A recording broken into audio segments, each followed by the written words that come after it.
안녕하세요. 코난과 김평원의 오디오월드입니다. 지금 이곳은 청담동에 위치한 소리샵의 청음실에 와 있습니다. 저희 중앙에 엄청나게 크기가 큰 스피커가 하나 보이시죠? 예, 오늘은 이 스피커를 리뷰하기 위해서 이 자리에 왔습니다. 이 스피커 브랜드는 윌슨 베넷입니다. 예, 저희 채널 많이 보시는 분들은 몇 번에 걸쳐서 많이 좀 구경을 해보셨을 텐데 이 스피커 지금 플래그십이죠?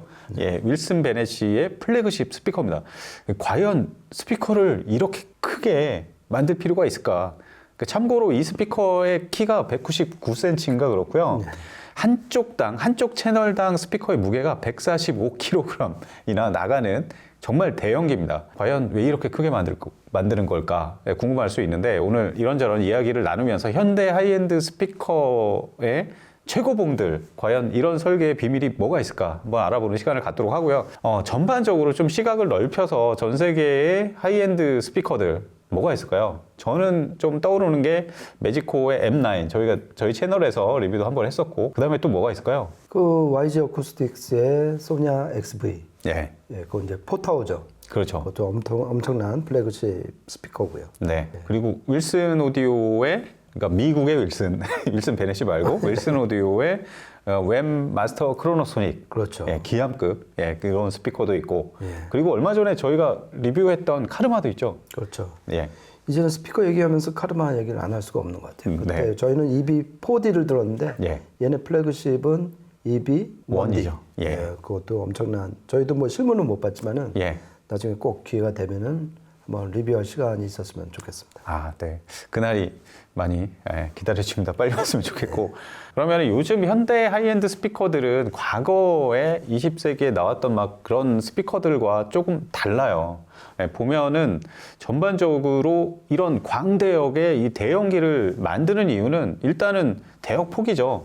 초고역에서 초고역뿐만 아니라 거기에서 내려가서 초저역까지 광대역을 재생할 수 있게끔 하다 보니까 뭐 유닛도 좀 많이 들어가고 덩치도 커지고 그렇게 되는데, 근데 반대로 생각해 보면 이렇게 스피커를 크게 만들면 좀 안 좋은 점들도 많이 일어나잖아요, 사실. 그렇죠. 예.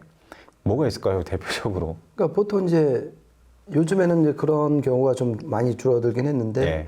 저역을 크게 그리고 낮게 내기 위해서 예. 우퍼 직경을 크게 하면은 예. 거기서 어떤 분할 진동이라고 그래갖고서 예. 주파수마다 움직이는 폭이 다 달라지면서 그렇죠.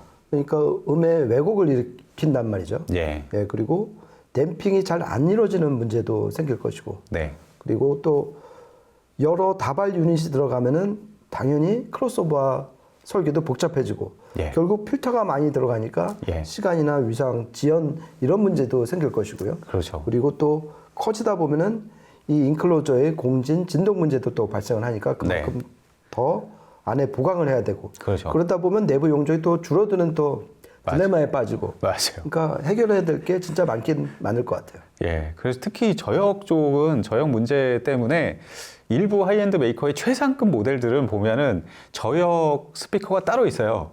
그러니까 한쪽 채널당 2개의 스피커가 소리를 내는. 그렇죠. 예, 뭐 그런 스피커도 간간히 있습니다. 어쨌든 오늘은 윌슨 베넷의 이 에미넌스 플래그십 스피커는 과연 그 김편님이 얘기하셨던 뭐 그런 이 대형기의 강점도 있지만 그런 해악들 이런 것들을 어떤 식으로 해결하면서 스피커를 완성했는지 한번 그런 부분들에 대해서 속속들이 알아보는 시간을 갖도록 하겠습니다. 네, 윌슨 베넷의 최상급 모델 에미넌스는 일단은 아까 얘기했듯이 높이가 키가 2m에 이르고요. 한쪽당 145kg의 거함입니다. 근데 일반적인 하이엔드 플래그십 스피커들보다 좀 더 이렇게 얄쌍한 타입이에요. 그렇죠. 예, 이 전면 배풀이 좀 좁은 편입니다. 예, 뒤로 좀 더 길고요.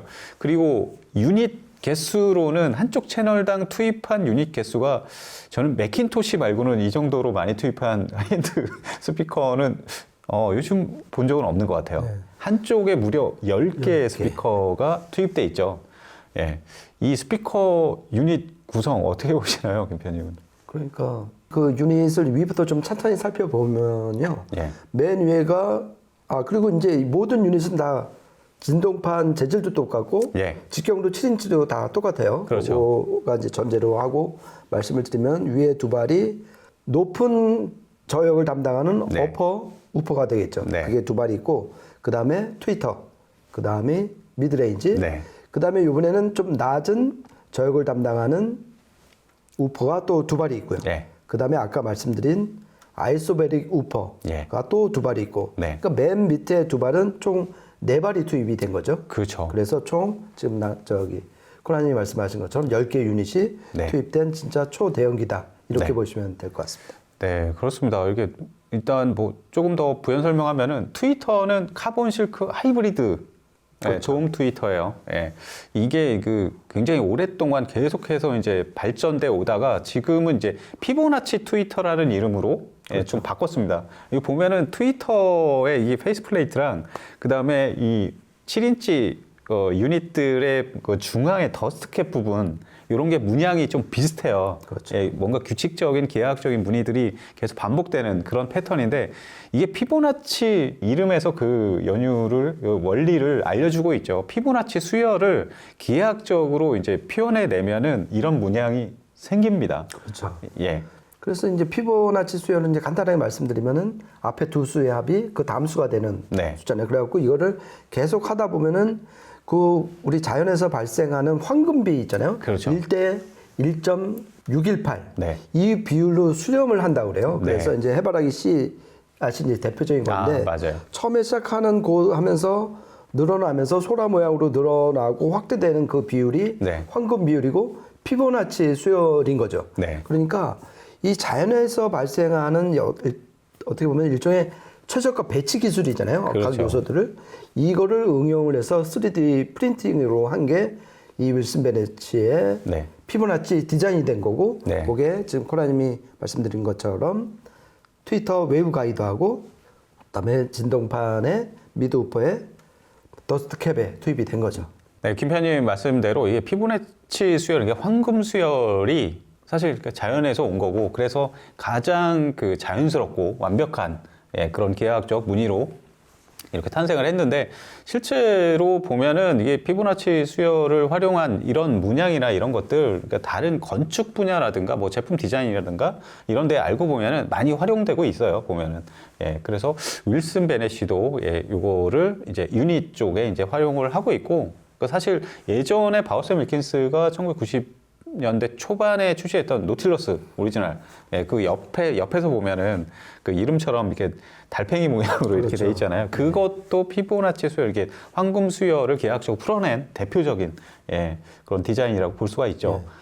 근데 이제 요때 이제 좀 궁금증이 드실 거예요. 그러면 윌슨 베넷은 왜 트위터 웨이브 가이드하고 다른 그 드라이버의 가운데 더스트 캡에 이런 피보나치 디자인을 투입을 했을까? 네. 무슨 이유가 있으니까 투입을 그렇죠. 했을 거 아니에요. 그런데 따로따로 한번 살펴보면은 일단 트위터 웨이브 가이드는 트위터라는 거는 원래 이제 고음을 내니까 고음은 잘 아시겠지만 파장이 되게 짧아요. 그렇죠. 그러니까 예를 들어서 20kHz 고음 같은 경우는 그 파장 그 길이가 17mm, 그러니까 1.7cm밖에 안 돼요. 네. 1.7cm. 그러니까 요게 지금 나오는데 만약에 트위터 둘레가 그냥 일반 스피커처럼 밋밋하면은 여기서 외율이 많이 생긴다는 거예요, 왜곡이. 그러니까 뭐 난반사도 일어나고, 그러니까 원래 지금 직진해야 될 음을 교란시킨다는 얘기죠. 그런데 이거를 없애기 위해서, 즉 특성을 좋게 하고 왜곡을 줄이기 위해서 피보나치 수열을 응용한 이 가이드를 붙이니까 그 음의 어떤 확산성이 좋아졌다. 아, 그렇죠. 그래서 이제 이 트위터 웨이브 가이드는 그것 때문에 투입을 한 거고, 진동판 가운데 있는 더스트 캡도 역시 뭐냐면은 이게 다 콘형 드라이버예요. 그러니까 안이 쑥 움푹하게 들어간 거니까 이 가운데 입장에서 보면은 양 사이드가 서로 와서 부딪히는 거 아니에요? 그러니까 위상이 정반대 180도 되는 그 음들끼리 와서 가운데서 뭉치니까 이거에서 어떤 위상의 지연이라든지 뒤틀림들. 그렇죠. 그래서 그걸 없애기 위해서 보통 페이지 플러그라는 걸 붙이잖아요. 그렇죠. 근데 얘는 그걸 안 쓰고 그 가운데 부분에 더스트 캡에 아까 말씀드린 그 피보나치 디자인을 넣었고, 역시 그 주파수 응답 특성을 좋게 한 거죠. 그러니까 이 트위터하고 일반 더스트 캡하고 두 가지 차원에서 그 고유한 문제를 해결하기 위해서 피보나치 디자인을 응용을 했다. 이렇게 보시면 될 것 같아요.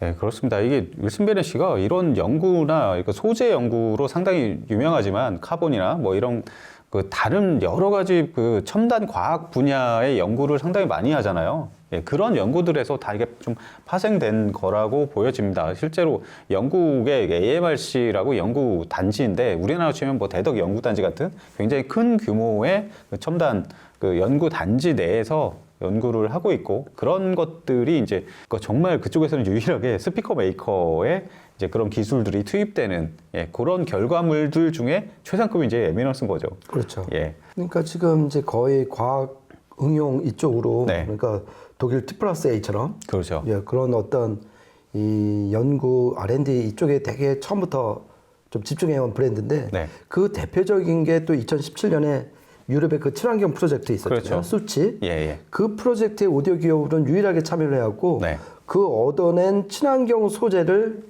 또 처음으로 투입한 스피커가 바로 이 에미넌스예요. 그렇죠. 그러니까 그때 옴니움 때도 말씀드렸는데요. 그 액트3 제로라는 모노코크의 친환경 인클로저를 개발을 했는데 네. 강도는 높였는데 네. 친환경 소재면서도 강도는 높였는데 오히려 저음과 고음의 어떤 그 진동 주파수는 네. 진동률은 낮춘. 그렇죠. 그러니까 완전 1타 3P가 되는 거죠. 1타 3P. 그렇죠. 그런 친환경 소재까지 개발한 걸 보면 확실히 윌슨 베네스가 카본부터 시작을 해갖고 네. 피보나치 디자인도 그렇고 그다음에 이번에 투입된 액트3 제로 모노코크도 그렇고 상당히 R&D에 집중하는 오디오 기업이다. 네. 이렇게 보시면 될 것 같아요. 그렇죠. 그리고 그런 인클로저를 독특한 소재의 인클로저를 계속 만드는 이유는 아무래도 이제 저역 쪽 우퍼들이 만들어내는 진동이나 이런 것들로 인해서 소리가 왜곡되고 이런 것들을 줄이려고 하는 거잖아요. 그렇죠. 그래서 막 하이엔드 스피커들 상위급들로 가면은 저역 쪽은 다른 별도의 인클로저, 분리된 인클로저에 가둬놓는 예, 이런 경우도 상당히 많고, 그렇죠. 예, 중고역 쪽으로 이제 올라가는 진동이나 음질적 폐해를 이제 막기 위한 그런 설계인데, 그 윌슨 베넷시는 기본적으로 뭐 정말 인클로저도 아까 그 액트 모노코크, 뭐 3제로 이런 것들로 철저하게 진동을 억제하는 예, 이런 설계를 감쇄하는 그런 설계를 하고 있는데 유닛 자체도 이제 저역 쪽을 보면은 뭐 미드레인지도 마찬가지지만 다 7인치만 썼어요. 네. 사실 이 정도 규모면은 적어도 10인치 정도는 쓸만한데 얘네는 그냥 7인치로 통일을 해버렸습니다. 그러니까 미드레인지 7인치, 어퍼 베이스 7인치, 로어 베이스도 7인치 두 발, 그 다음에 아이소베릭, 초저역 쪽까지 내주는 아이소베릭 그 두 조, 네 발도 다 7인치예요. 이게 그렇죠. 택틱 3라는 택틱 3.0까지 지금 완전히 발전을 했죠. 그렇죠. 예. 그러니까 이것도 이 진동판 재질 개발도 영국 리드 대학인가요? 거기서 예. 이제 공동으로 이제 개발해갖고 1999년에 처음 텍트 1, 예. 그죠? 1세대 텍트 그 진동판 우퍼가 이제 드라이버가 개발이 됐는데 예. 얘네는 그때부터 7인치였어요. 네. 그리고 미드레인지와 저역을 내는 우퍼에 동시에 쓸 수 있는 네. 동일한 진동판을 개발하다 보니까 아이소테틱 폴리프로필렌 네. 그렇게 하고서 이제 택틱이라는 이름이 붙여진 거잖아요. 네. 그러다 이제 2018년에 이제 3세대가 나왔고, 예. 그리고 아까 말씀드린 피보나치 디자인, 액트3 제로, 예. 모노코크, 그 다음에 텍트3 드라이버가 예. 처음으로 투입된 최초의 스피커가 윌슨 베넷에서 바로 이 에미넌스인 거죠. 네. 그리고 나서 이제 계속 옴니움도 나오고, 뭐 저기 엔데버 3 제로도 그렇죠. 나오고, 그 다음에 디스커버리 3 제로도 나오고. 네, 이렇게 해서 전반적인 윌슨 베넷이 에미넌스에 대한 설계에 대해서 좀 얘기를 해봤는데요. 이 스피커의 공식 임피던스는 4.5옴, 예, 그다음에 감도가 89데시벨 이 정도로 나타나고 있고, 그 저역은 24Hz까지 나가죠. 네. 근데 고역 쪽이 몇 킬로헤르츠죠? 30kHz. 예. 네, 이거는 그 아까 처음에 이제 그 코라님 말씀하신 예. 실크와 카본 하이브리드 트위터 덕분이에요. 그렇죠. 그러니까 실크는 말 그대로 어떤 그러니까 자연스러운 음색, 예. 그러니까 치찰음이 나오지 않는 네. 그런 음색을 담당을 하고 그 안쪽에 카본은 예. 잘 아시는 것처럼 고역 그 상한이 높잖아요. 네. 그래갖고 이제 카본 진동판을 통해서 30kHz까지 네. 좀 뻗는 그래갖고 두 마리 좀 토끼를 잡은 트위터다 이렇게 보시면 될 것 같아요. 네, 그렇습니다. 전반적으로 볼 때, 그러니까 트위터 한 발, 그다음 미드레인지는 한 발인데 거의 이제 크로스오버를 거의 거치지 않는 예, 그렇죠. 그런 구성이고, 저역 쪽에 그 나머지는 다 저역 쪽에 투입된 유닛들이에요. 7인치 택틱 드라이버를 써가지고 마지막까지 이제 마지막에는 아이소베릭 방식 그 오퍼 시스템을 구축을 해서 이 상당히 이 정도 대역을 재생하는 데 있어서는 그 내부 용적이 아주 크지는 않지만 그 용적 안에서 굉장히 깊고 빠르고 정확하고 좀 그 해상도 높은 그런 저역을 추구하는 그런 스피커로 보입니다. 그리고 이제 아이소베릭 쪽만 로딩 방식이 이제 바닥으로 향하는 포트가 있고 나머지는 다 밀폐형이죠. 그렇죠. 이런 구성으로 되어 있습니다. 전반적인 설명은 여기서 마치고요. 근데 진짜 퍼포먼스가 어느 정도인지 저희가 한 3곡 정도를 녹음했습니다. 저희가 녹음하고 청음한 시스템은 일단은 소스 기기는 T+A의 MP3100HV를 사용을 했고요. 프리앰프는 버메스터의 077 레퍼런스 프리앰프, 그다음 파워 앰프는 버메스터의 218. 그 스테레오 파워 앰프인데 이걸 무려 두 대를 모노 브릿지해서 사용을 했습니다. 한번 3곡 녹음한 거를 한번 들어보시면서 음질적인 부분들을 가늠해 보시기 바랍니다.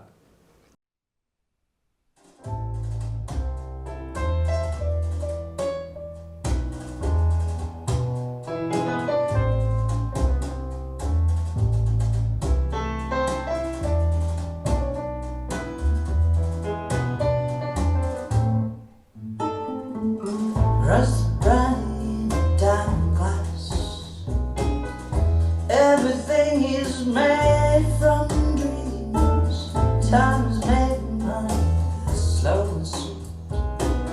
Only the fools know what it means. Temptation, temptation, temptation. Can't resist. Well, I know that he is made of smoke, but I've lost my way. He knows that I'm broke,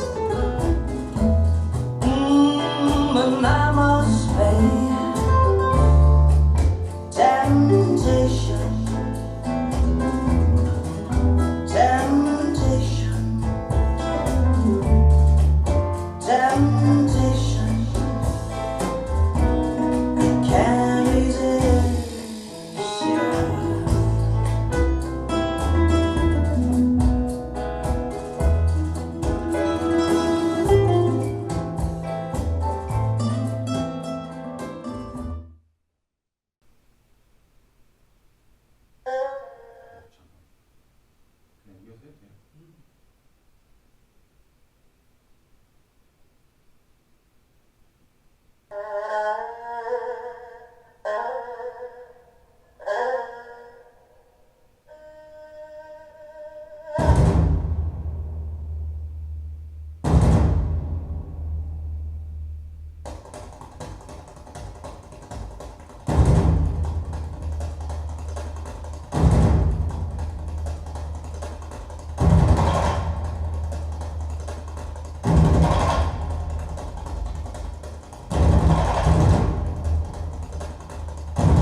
네, 세 곡 들어보셨는데요. 저는 일단은 처음에는 샨탈 챔버랜드의 곡이고, 예, 두 번째는 맷 덩클리의 다코이 듀엘이라는 굉장히 좀 다이내믹한 예, 곡이고, 세 번째는 조성진 씨가 참여한 모차르트의 피아노 협주곡 20번 중에 한 곡 들어보셨습니다. 저는 처음에 딱 들어보는데 확실히 대형기는 대형기다. 그러니까 보컬 음악만 들어도 이게 뭐 피아노, 베이스, 드럼 이렇게 나오고 이제 보컬 들어가는 이런 녹음에서도 굉장히 여유가 넘쳐요. 네, 전체적으로 그렇다고 해서 이게 스케일은 큰데 이런 스케일이 큰 이런 대형기를 들으면 약간 음상이 너무 크게 맺히고 보컬이 이제 빅마우스라고 그러죠. 그렇죠. 빅마우스 현상이 생기는 경우도 많은데 이거는 들어보면은 전체 스케일도 크고 저역도 넉넉하면서 아주 부드럽고 좀 편안하게 나옵니다. 근데 포커싱도 정확히 또렷하게 맺혀요. 그렇죠. 예. 그러니까 어느 대역 튀는 거 없이요. 이렇게 예. 10개 유닛이나 되고 특히 이제 저역 쪽에 드라이버가 많으면은 좀 저역 쪽으로 좀 너무 버퍼되지 않을까 예. 그런 우려가 있는데 실질적으로 들어보면은 이 스피커의 가장 큰 장점은 그 대역 밸런스인 것 같아요. 아, 예. 이 고역 에너지가 그렇다고 뭐 모자라는 것도 없이 그냥 에너지나 어떤 음색 에너지 네. 이 밸런스가 정말 기막힌 것 같고요. 첫 곡 템테이션 같은 경우는 일단 이 이론적인 거 뭐 이렇게 세세한 분석을 다 떠나고 소리가 너무 고급스러운 거예요. 아, 네. 고급스럽고 그리고 윤기가 반짝반짝 흐르고 네. 그리고 해상력이라든지 뭐 기본적으로 고급 스피커가 내야 될 네. 그런 덕목들은 다 갖고 있고요. 네. 나 청감상으로 느낀 거는 와, 왜 이렇게 네. 소리가 고급스러울까? 네. 되게 감탄을 했습니다. 네. 그리고 보면은 이게 큰 스피커들이 대부분 좀 더 큰 유닛 우퍼들을 채용을 하잖아요. 그런 경우 이제 저역이 좀 딜레이 되는 경우도 가끔 보여요. 근데 요즘 뭐 하이엔드 스피커들은 그런 경향은 거의 없어지긴 했는데 이 스피커도 저역을 8발을 투입을 했는데도 불구하고 저역이 딜레이 된다든가, 예, 그래서 뭐 굼뜬 현상이라든가 이런 거는 보이지가 않습니다. 두 번째 이거 다코이 듀엘 같은 곡 들어보면 예, 그런 부분들을 확인 가능하고요. 세 번째 그 피아노 협주곡 이런 거 들어볼 때 가장 좀 마음에 들고 정말 좋다 느꼈던 거는 뭐냐면 요즘 현대 하이엔드 스피커들 중에 뭐 대부분 이제 설계하는 방식이 제각각이잖아요.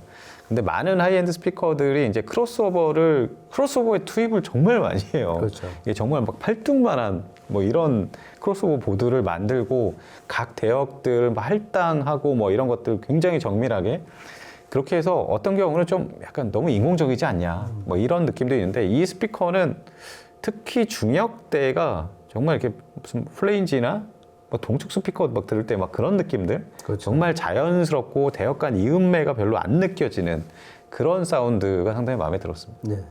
그러니까 이 앰프와 이제 사실상 직결된 예. 7인치 미드 레인지가 큰 네. 역할을 특히 이제 모차르트 20번에서는 했던 것 같고요. 네.